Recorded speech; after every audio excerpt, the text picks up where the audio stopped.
So you have your or your child's autism assessment coming up. How should you prepare? And I'm gonna tell you how I prepared basically, and also things that I've seen other people say in Facebook groups about how they prepared. I am quite extra. I think a lot of autistic people can be quite extra with the amount of detail we seek to provide. These poor diagnosticians everywhere. I'm sorry, but I'm not sorry as well. So you might not have to do all these things. There were people in Facebook groups saying they didn't do anything, they just brought themselves, they just brought their mom with them or another family member. Like, you know, it doesn't have to be crazy, but it can be helpful, even if you don't use half of it, just to kind of get yourself in the right mindset and, you know, dig up old memories from the past and just be ready to be asked invasive questions. No, I'm joking. Hopefully your appointment will be really nice and respectful, but you know, you are gonna have to talk about yourself. I would say don't fight your urge to be extra. This is your time for your extra to shine, you know. Don't try and hide your brain and all the magic of your brain. You're literally going there to be assessed for your brain. This is the time to let the extra shine. Okay, not the time to edit or water yourself down. Obviously, the assessment process is going to be different for everyone. If possible, find out what your particular assessment will involve, because obviously, you know, we're autistic, we like to have certainty. The unknown is a little bit scary, so it can be nice to know what exactly is going to happen, how many appointments you're going to have. Mine was just one appointment, and it was supposed to be a 2-hour conversation, and then it turned into a 4-hour conversation, and there wasn't any structure that I knew of. I'm sure there were certain boxes that the diagnostician was trying to tick, but it kind of just flowed like a conversation. I do read instances of adults being put through children's assessment methods, being asked to play with objects and stuff like that, which is a bit strange. So maybe make sure nothing like that is gonna happen, and if so, then maybe you wanna, you know, be referred elsewhere. I have a video of like what to do if you suspect you might be autistic. It might be useful to watch that. I talk a little bit about, you know, knowing your rights, doing research into what is available in your area. You want somebody who knows and is up to date about autism to diagnose you with autism.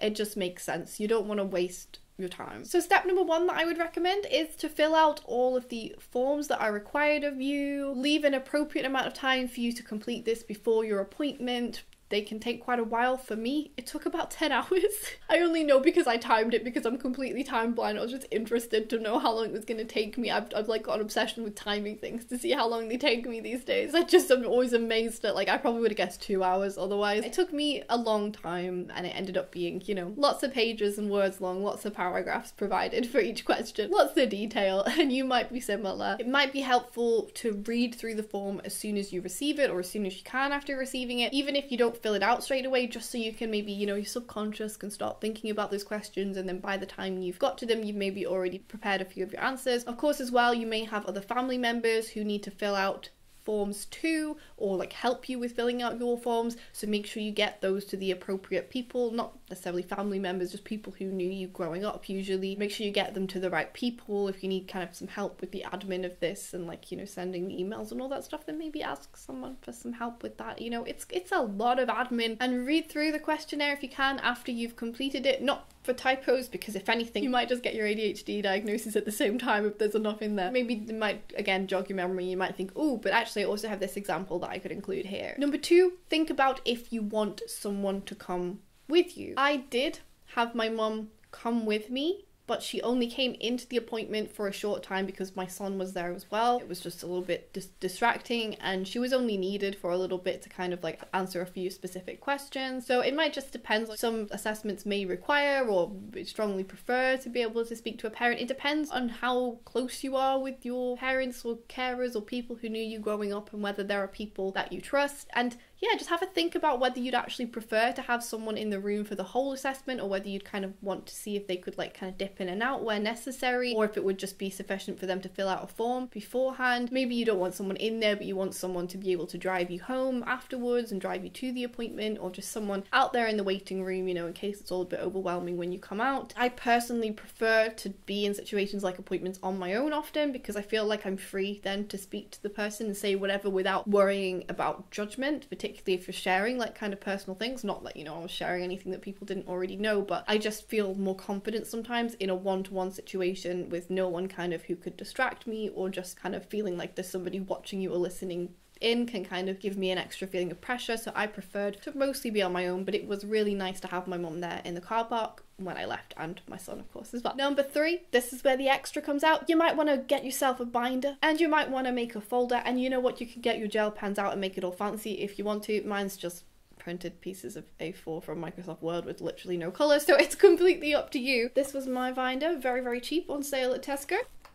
In there you can put any questionnaires that you are required to fill out. You can also do some quizzes online and maybe print out the result. Embrace Autism has some good ones on there. Maybe the Aspie quiz and the RADS Q, is that what it's called? And the CAT Q as well, the masking quiz might be useful. You may also want to write out more traits and kind of things that whatever questionnaire maybe you've been given or forms you've been given to fill out, you might want to highlight other traits that, you know, didn't maybe come across in the questions that you were asked. So I did a timeline. Actually, I found like that was the easiest way for me to like sift through my memories. So I did like kind of like years at school, or like periods of my life, like when I was at nursery, this was when I was at primary school, or like the first half of primary school, second half of primary school, and kind of sectioned it off throughout my life with little bullet points of just things that were like kind of differences. It might be a little bit more logical to break it down by like the DSM-5 criteria. So you could have a category for social stuff to do with like relationships and maintaining friendships, and body language and facial expressions and anything to do with eye contact that you feel is relevant. I have a video about, you know, social traits of autism. I call it in women, females, but it applies to any gender, so I'll leave a link to that. Maybe that could help to kind of jog your memory of your own things. You could also do a list of sensory differences that you have. I also have a little video about my sensory differences. Heading for interest, so you could even do like a spider diagram, or you could have these all on like a table or something. You could list all your interests that you can remember from childhood and all the interests that you have now, and kind of how you feel when you're working on those interests maybe, and like the intensity of those interests, and how you feel when you're interrupted, and are you able to take yourself away to kind of take care of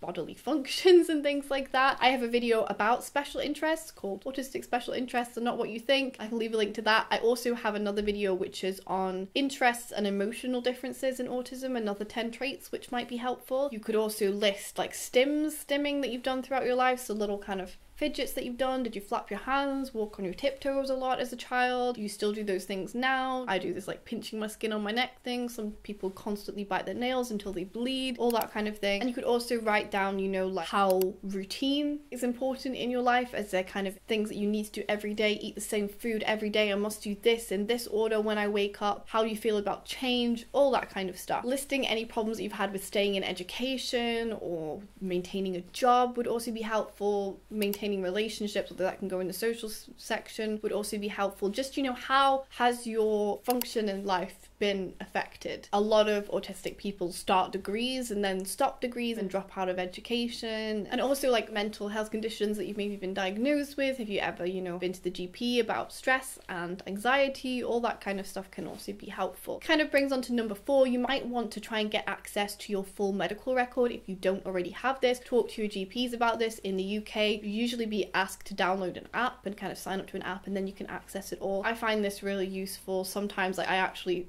spotted an error. Someone, they'd only told me half of my test results and they'd forgotten to tell me something else which actually needed treating more than the thing that they did tell me, which was a bit ridiculous, but I understand they're overworked and I could see how they've misread it. But like, because I'm a little bit more invested in my own health, I was like, I'm pretty sure that there's a problem that probably needs to be addressed. And they were like, oh yeah, didn't see that, sorry for the misunderstanding.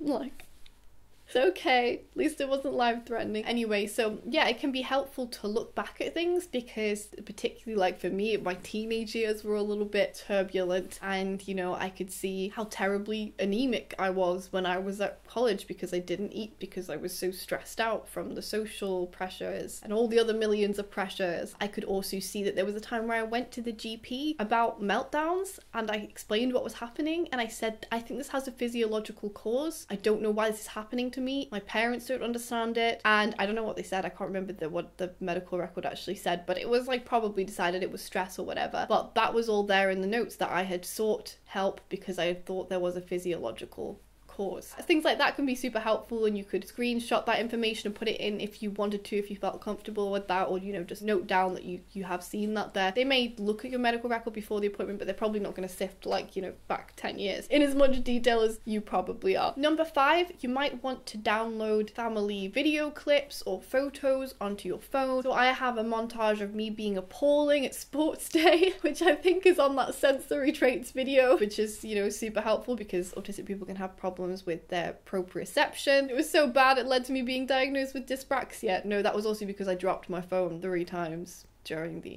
assessment. So don't be afraid to make mistakes. It's fine. It may actually lead to an extra free neurodevelopmental condition, so always a silver lining. If you have home video on tapes, there are lots of companies that you can pay to convert those to digital files. If you want to be able to access some home videos, to sift through that and see if there are any like obvious traits, like your parents asking you questions and you just not replying, or echolalia, where you repeat the same phrase over and over again that you've heard somebody else say, or stimming, like for me, lots of videos of me flapping hands, spinning around, running on my toes, like that might be helpful. And I definitely did show my diagnostician several video clips. I had a lot more prepared, but of certain things that he wanted examples of, I had video clips, and I think he would have found them helpful. It wasn't something that would have been essential because obviously not everybody has those, but it can be useful even just to jog your own memory for extra things to write down. If you can't convert the old home video but you do have a way to play them, you could just record the TV with your phone. Like that comes out pretty clear and nice, and then just take that in, and that's all good. Think about how you'd be able to play these though in the assessment. Like make sure your phone has charge, get a portable charger if you've got a dodgy phone battery like mine, and like make sure you're able to play the file. You could, you know, obviously upload it on the internet or something. You could maybe send the diagnostician the link to it beforehand if you want to, if that's possible, depending on whether you can communicate with them or not. Just make sure you're able to access it if there isn't like reliable Wi-Fi in the place. 6, make sure that you know where you're going and you know how to get there, and ask questions if you've not been sent adequate information, because you just don't need any more added stress on the day. I actually asked my mom to drive me there. I'm perfectly capable of driving myself there, but I just felt like anything I can do to reduce the stress, you know, like what if I drive past the place and then I have to turn around and then it's like a whole thing, and all that uncertainty of like going somewhere that I didn't know that was relatively far away from where I live. I just didn't need that extra kind of pressure on the day, even though, you know, I can drive. I do driving on the motorway all the time, but like anything you can do to kind of mitigate that stress is great. Luckily, the place that I went to sent photographs and had a letter with very clear instructions, and I think they're very used to dealing with neurodivergent people, and that was great. Just try and get an idea, use Google Maps, idea of where you can go. Is there going to be parking? Is it going to be a busy car park? Just like, you know, be ready for the day. Number 7, don't be afraid to ask for accommodations, either before, if you can, or during the appointment. When I got into my appointment, I was told straight away, and I was asked about accommodations before going, and I was told straight away, you don't have to make eye contact. Oh, it makes me feel emotional. You don't have to make eye contact if you don't want to. If you're not comfortable, don't feel any pressure to do that. And it's like, I didn't even feel like eye contact was like the biggest issue for me. It was just so refreshing and lovely, and I had terrible eye contact through the entire thing, and I stared at fixed objects, and it helped me to concentrate, and it helped the conversation to flow, and it was great. So if you can go in there and say at the beginning, if I don't make eye contact with you, it's not because I'm being rude, it's just because it really helps me to concentrate, then there you are. And like, this is the time to say things like this. This is the time to not worry, to not edit yourself, to not mask. And that can be kind of a weird feeling, because you're like, can almost like reverse mask and be like, am I appearing autistic enough? Where usually it's like, am I appearing normal enough? Am I not appearing autistic? And you're trying to push those things down, and like, it can be just as unnatural when you're so used to pushing these things down, to try and not push them out, but let them out. Yeah, I mean, obviously, you know, you don't have to feel any pressure. I think it's probably going to be relatively obvious. I mean, that's a thing with autistic people, isn't it? Even when we think we're masking really well, we still don't quite meet whatever the neurotypical non-autistic people's standards are. That's why we're still called weird and stuff sometimes, even when we're trying really hard. I would try not to worry about being rude. This is not a social interaction. This is not about being polite. This is about assessing you and your brain, and you kind of want as much of yourself to shine through as possible. Like, yeah, don't put pressure on yourself about it, but like, you know, don't worry about doing anything weird. Wear comfortable clothing, bring like a fidget with you if you like to do that, let yourself stim if you need to, drop your phone on the floor a million times.